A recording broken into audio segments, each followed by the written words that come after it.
इस वक्त की सबसे बड़ी खबर निकल कर आ रही है। फॉर्मर मिनिस्टर चौधरी जुल्फकार अली जो हैं वो भारतीय जनता पार्टी को ज्वाइन करने जा रहे हैं, बीजेपी का दामन थाम रहे हैं। और ज़राए से दी हुई जानकारी के मुताबिक वो न्यू दिल्ली में है। होम मिनिस्टर अमित शाह जी के साथ उनके बहुत बेहतरीन ताल्लुकात हैं और एक लंबे अरसे से वो ये प्लान कर रहे थे कि वो बीजेपी की जमात में जाएं, लेकिन आज बिलाखिर उन्होंने ये दिन चुन लिया है, ये दिन तय कर लिया है कि वो बीजेपी को ज्वाइन करेंगे। अब उनकी ज्वाइनिंग जो है वो बहुत नज़दीक है और भारतीय जनता पार्टी को ज्वाइन करते ही वो जो हैं वो वापसी करेंगे अपने राजौरी में और फिर असेंबली के इलेक्शंस के लिए तैयारी भी करेंगे। चौधरी जुल्फकार अली फॉर्मर मिनिस्टर रहे हैं और पीडीपी की हुकूमत में मैडम महबूबा मुफ्ती जब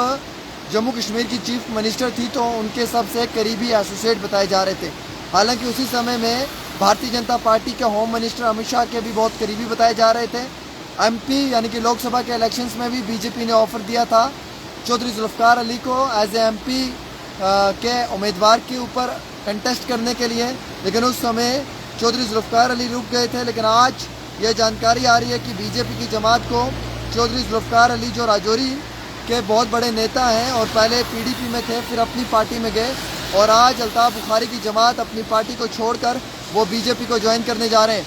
और इसी दौरान दिल्ली से खबर निकल कर आ रही है बावजूद ज़राए से कि बीजेपी में चौधरी जुल्फकार अली की बहुत बड़ी एंट्री होने वाली है और होम मिनिस्टर अमित शाह के साथ उनके बहुत करीबी ताल्लुकात हैं, जिस हिफ्ज़ में होम मिनिस्टर अमित शाह जी और बीजेपी की जो जमात है उन्हें एक बार फिर से भारतीय जनता पार्टी में लाने की कोशिश कर रही है। ये सबसे बड़ी खबर है कि चौधरी जुल्फकार अली जो अपनी पार्टी के एक बहुत बड़े नेता थे, वह वाइस प्रेसिडेंट भी थे पार्टी के अंदर, उन्हें भारतीय जनता पार्टी को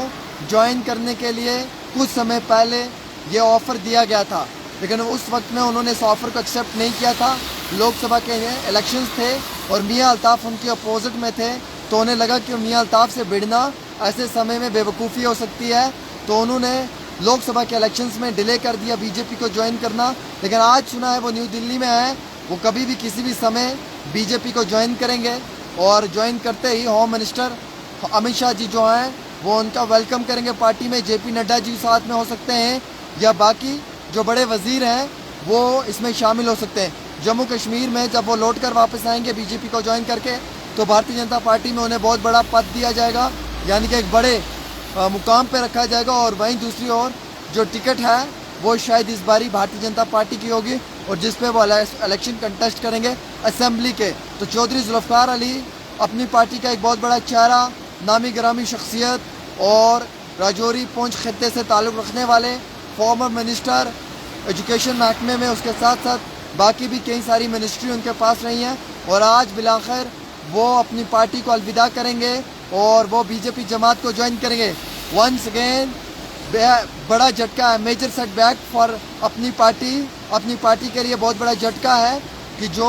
वन ऑफ द मोस्ट यानी कि हम ये कह सकते हैं कि स्ट्रॉन्ग उम्मीदवार था राजौरी पुंछ से, वो फ़िलहाल के तौर के ऊपर खैर बात कर रहा है, अलविदा कर रहा है अपनी पार्टी को और वो बीजेपी को ज्वाइन कर रहा है। लेकिन कुछ लोग नाराज़ हैं चौधरी जुल्फकार अली के इस फैसले से। वो कहते हैं कि अगर चौधरी साहब अकेले आज़ाद उम्मीदवार भी इलेक्शन कंटेस्ट करते तो हम उनका साथ देते, लेकिन वो बीजेपी के साथ जा रहे हैं और हमारी आइडियोलॉजी अगेंस्ट बीजेपी है, ये उन लोगों का कहना है जो लोग इस वक्त चौधरी जुल्फकार के ख़िलाफ़ हैं। हालांकि इस इलेक्शन में चौधरी जुल्फकार के करीबी रिश्तेदार जो हैं वो शायद एनसी की जमात से इलेक्शन कंटेस्ट करेंगे या फिर वो जो है वो आज़ाद उम्मीदवार आएंगे, उन्हें भी जो है वो बड़ा मौका आवाम दे सकती है। और इसी बीचों बीच एक ट्राइबल एक्टिविस्ट है चौधरी जुल्फकार की कॉन्स्टिट्यूंसी से और काफ़ी ज़्यादा फ़ैन फॉलोइंग है सोशल मीडिया पे, वो भी शायद इस इलेक्शन में आएंगे किसी भी जमात की टिकट से या आज़ाद उम्मीदवार, उन्हें भी आवाम सपोर्ट एक्सटेंड कर सकती है। तो चौधरी जुल्फकार के लिए मुश्किलात भी बढ़ रही हैं बीजेपी को ज्वाइन करके, लेकिन मरकज़ी सरकार की गुड बुक्स में आ रहे हैं, सरकार की अच्छी लिस्ट में आ रहे हैं, वक्त और हालात के मुताबिक उन्होंने ज्वाइन किया है। ये उनका एक अपना पर्सनल ज़ाती राय हो सकती है, इसमें हम कुछ नहीं कह सकते हैं। लेकिन वंस अगेन चौधरी जुल्फकार जो हैं वो अब बीजेपी में जाएंगे और बीजेपी की जमात में ही वो जो है वो काम करेंगे। अब कुछ लोगों का कहना है कि चौधरी जुल्फकार नहीं जीत सकते हैं, वो विनर नहीं हो सकते हैं, क्योंकि ऐसे हालात में चौधरी जुल्फकार जो हैं वो काफ़ी ज़्यादा लोगों के बीच में तो थे लेकिन मुश्किलात में भी आ सकते हैं।